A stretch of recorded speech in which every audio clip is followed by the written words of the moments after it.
Hello అండి, అందరికీ నమస్కారం. అందరూ ఎలా ఉన్నారు? బాగున్నారా? So welcome to my channel simple life blogs. So ఈ రోజు అయితే ఇంకొక కొత్త ఇంట్రెస్టింగ్ స్టోరీతో అయితే నేను మీ ముందుకు వచ్చేసాను. సో లేట్ ఎందుకు, టుడే స్టోరీలోకి వెళ్ళిపోదామా? పూర్వం మహాశివుడు అలాగే పార్వతి ఇద్దరు కూడా బిగ్గరగా ఆర్గ్యూ చేసుకుంటున్నారంట. దేని గురించి అంటే వాళ్ళకి ఇద్దరు పుత్రులు ఉన్నారు కదా, గణేశుడు అలాగే కార్తికేయుడు. అయితే వారిద్దరిలో ఎవరికి ముందుగా మనం వివాహం చేయాలి అని దాని గురించి వాళ్ళిద్దరూ కూడా ఆర్గ్యూ చేసుకుంటున్నారు. ఎందుకంటే ఇక్కడ గణేశుడేమో పార్వతీ నుంచి వచ్చారు, అలాగే కార్తికేయుడేమో శివుని యొక్క వీర్యం నుంచి వచ్చారు. ఇది మనం ఆల్రెడీ ప్రీవియస్ వీడియోస్లో చూసాం కదా.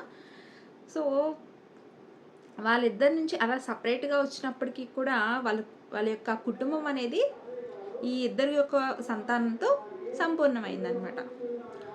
అయినప్పటికీ కూడా ఇప్పుడు ఎవరికి వివాహం చేయాలి అనేది, కార్తికేయుడు పెద్దవాడు, వయసులో అయితే కార్తికేయుడు పెద్దవాడు, ఎందుకంటే ముందు అతనే జన్మించాడు కాబట్టి.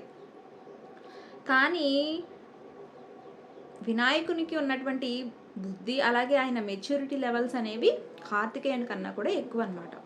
సో అక్కడ మెచ్యూరిటీ లెవెల్స్తో కంపేర్ చేసుకుంటే మనం గణేశుడికి మనం పెద్దపీట అయితే వేయచ్చు, ఆయన పెద్దవాడు అన్నట్టుగా మనం కన్సిడర్ చేయొచ్చు అనమాట. సో ఈ విధంగానే వయసుని కన్సిడర్ చేయాలా, లేకపోతే వాళ్ళ యొక్క సామర్థ్యాన్ని కన్సిడర్ చేయాలా? సో ఇట్లా ఇలా వారిద్దరూ కూడా వారి యొక్క సంతానం ఇద్దరు పుత్రుల్ని వాళ్ళ యొక్క సైడ్స్ తీసుకుని ఆర్గ్యూ చేసుకుంటూ ఉన్నారనమాట. కానీ ఆ ఆర్గ్యుమెంట్ అనేది ఎక్కడా కూడా ఎండ్ అవ్వట్లేదు. అయితే అప్పుడు చివరికి మహాశివుడు ఏమన్నాడంటే, ఇప్పుడు మనకి ఒక టఫ్ సిచ్యువేషన్ అయితే వచ్చింది.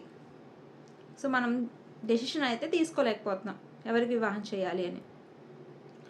కాబట్టి పూర్వం బ్రహ్మదేవుడు అలాగే శ్రీ మహావిష్ణువు ఎవరి గొప్ప అనేటువంటి ప్రశ్నకి సమాధానంగా వాళ్ళు ఏం చేశారంటే ఒక పందెంలోకి అయితే వెళ్ళారనమాట.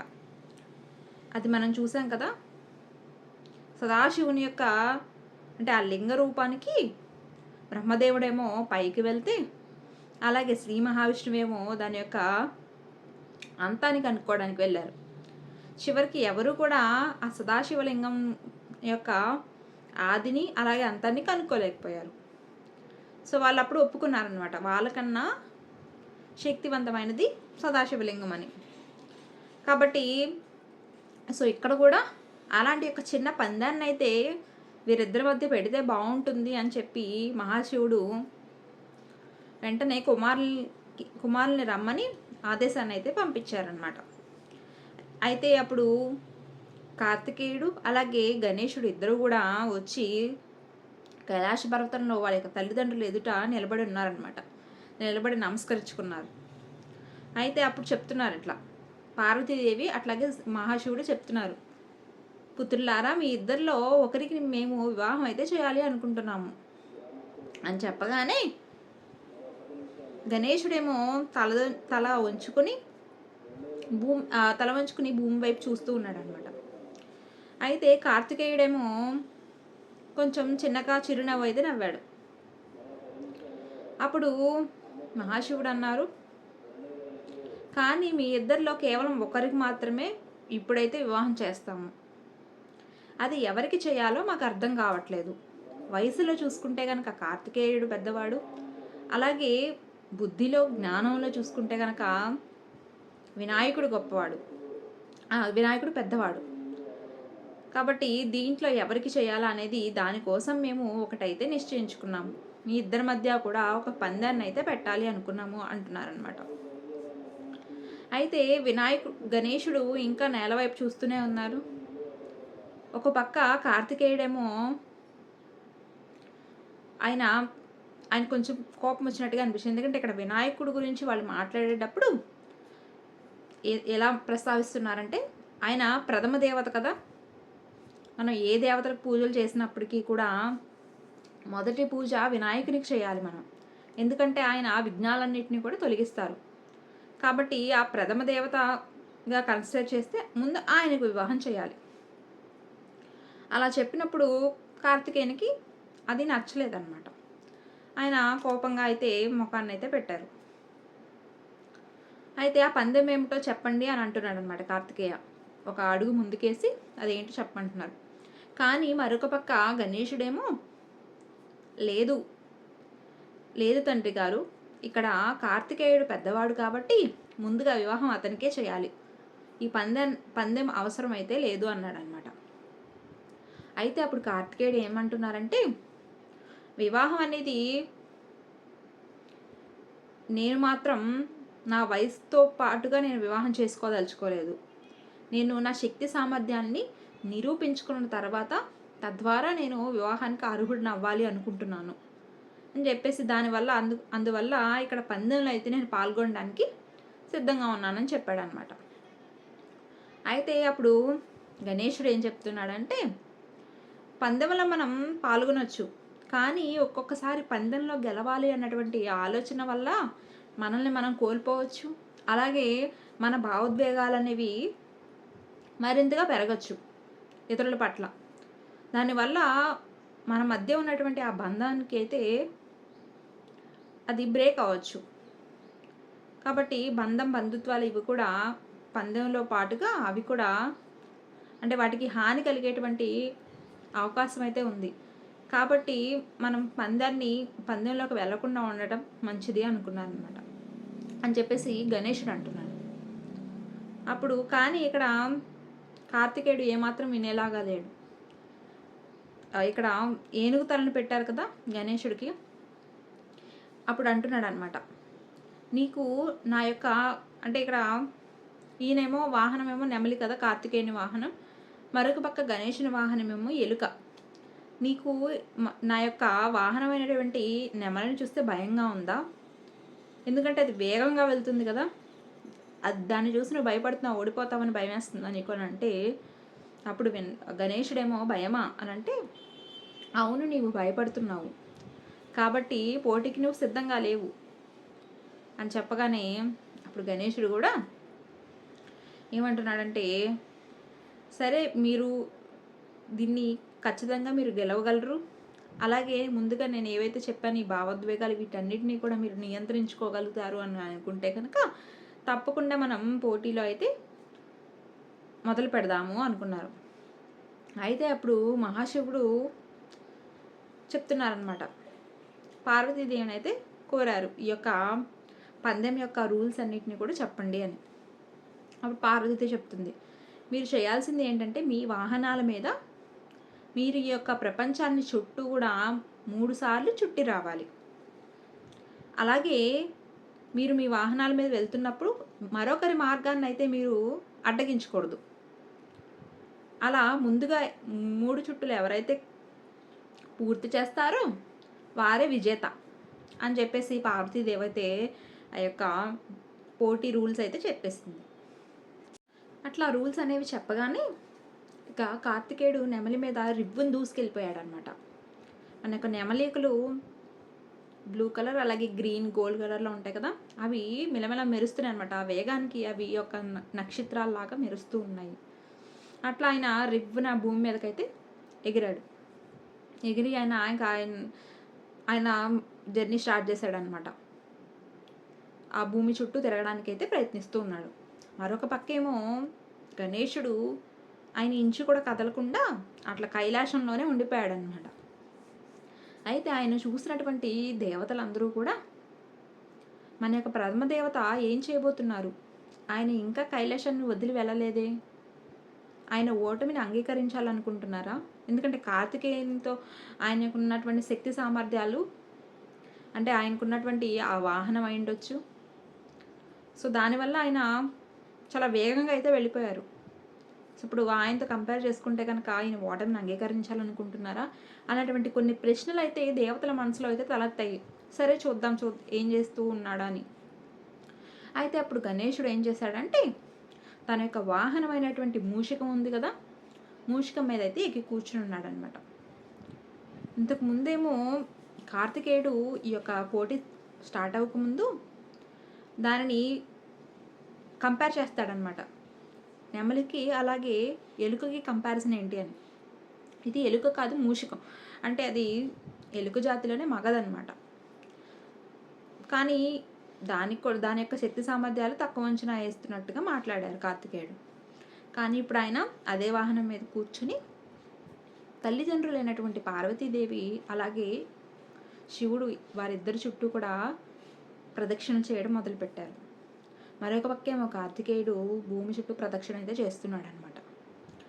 ఈయనట్లా 3 ప్రదక్షిణలు చేసి కంప్లీట్ చేసినప్పటికీ అట్లా కంప్లీట్ అయిన వెంటనే కార్తికేయుడు కూడా భూమి చుట్టూ 3 సార్లు ప్రదక్షిణలు చేసి ఆయన కూడా రివ్వునొచ్చి అక్కడ ఆగి చాలా కాన్ఫిడెంట్గా ఉన్నాడు అనమాట, ఆయన ఈ యొక్క పోటీలో విజేత అని.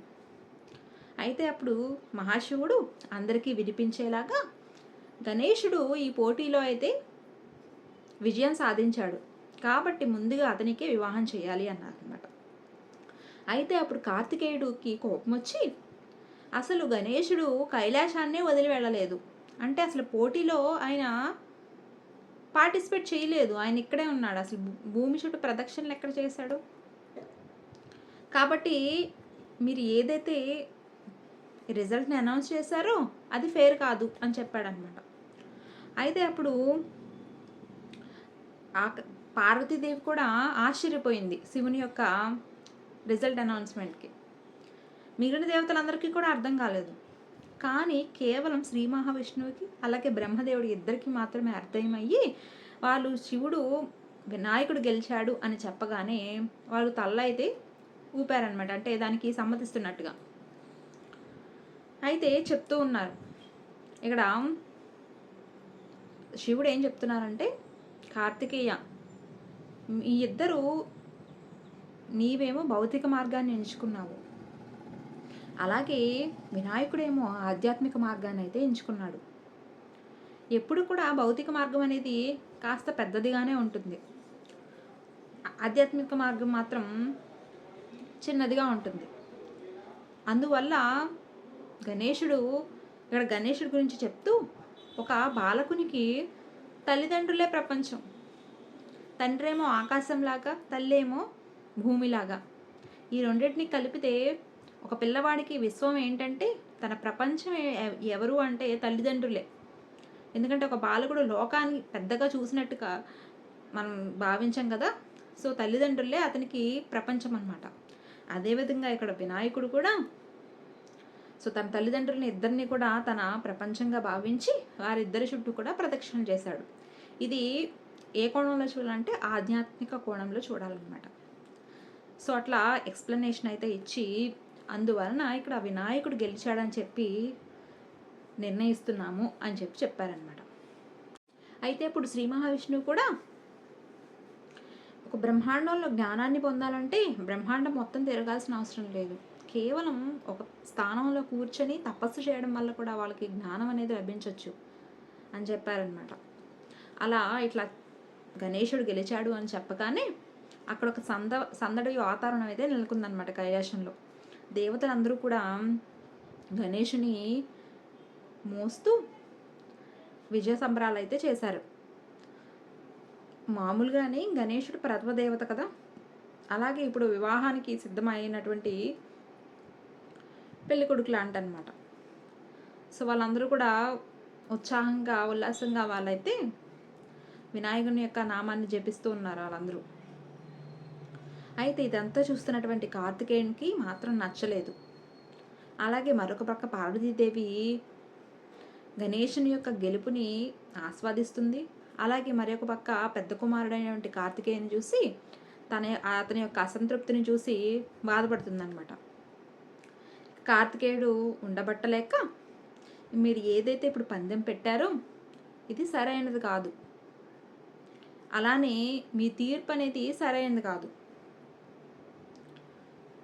ఇక్కడ న్యాయం అయితే జరగలేదు అని చెప్పగానే అప్పుడు మహాశివుడు చెప్తారనమాట, మీ ఇద్దరు పుత్రులు కూడా నాకు పార్వతికి సమానమే.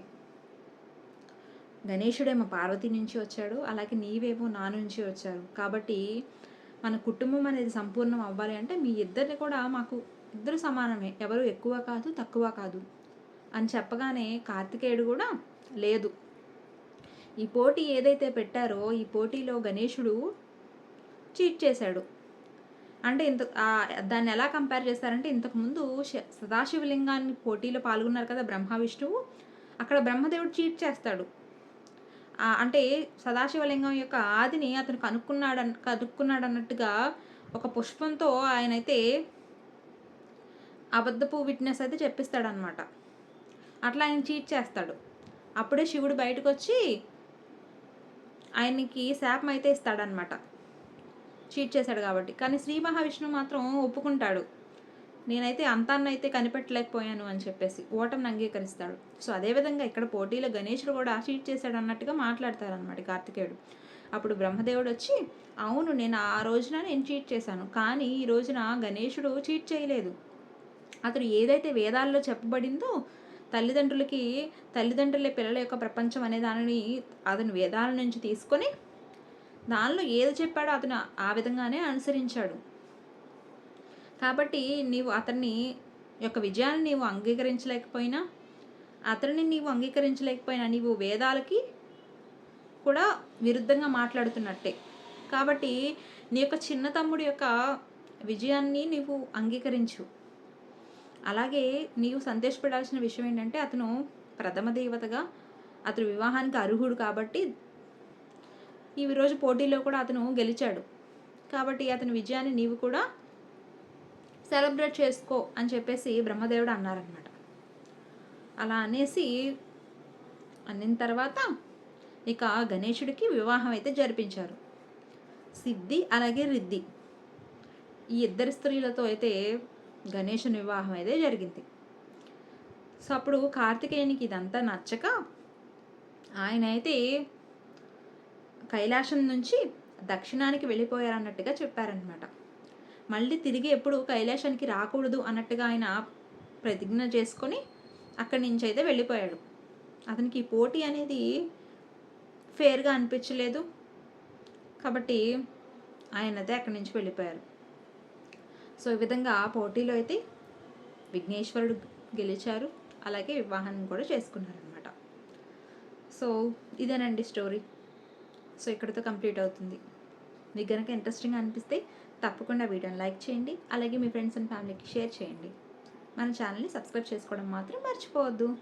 Thanks for watching.